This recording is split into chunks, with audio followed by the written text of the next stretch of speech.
श्री गणेशाय नमः. श्री स्वामी समर्थ. हर हर महादेव. आध्यात्मिक क्षेम म्हणजे नेमकं काय, हा प्रश्न सतावत होता. हा विषय अत्यंत सूक्ष्म आणि खोल असल्याने तो भागवत धर्माच्या माध्यमातून स्पष्ट होतो.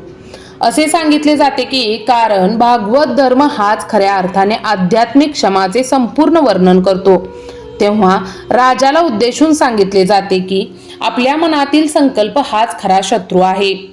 हाच संकल्प देहबुद्धी वाढवतो आणि मी देह आहे ही भावना मनात बळावत जाताना संसाराचे भय अधिकाधिक दृढ करतो.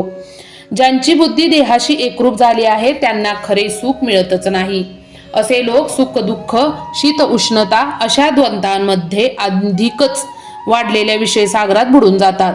देहबुद्धीने ग्रासलेली माणसे महापुरासारख्या विषयांच्या प्रवाहात वाहत जातात आणि त्यांना त्यातून बाहेर पडण्याची जाणीवही राहत नाही.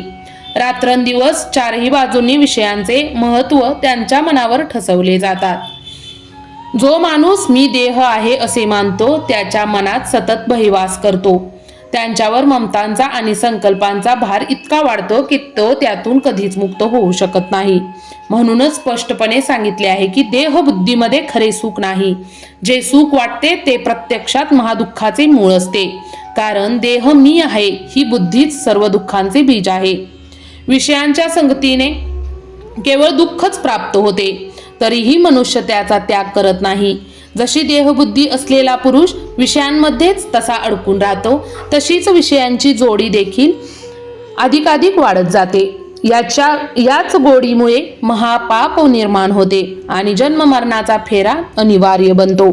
देहबुद्धी इतकी अपायकारक आहे की ती माणसाला संतापी आणि मोठा पातकी बनवते.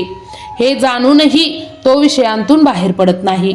विषयांच्या गोडीमुळे कोट्यावधी जन्ममरणाची यातना भोगावी लागते. या अवस्थेत माणूस विषय सोडू शकत नाही आणि अत्यंत नियमान इंद्रियांना त्यांच्या ताब्यात ठेवण्याचा प्रयत्न करतो. पण इंद्रियांना ताब्यात घेण्याचा प्रयत्न केला तरी ती ताब्यात राहत नाहीत.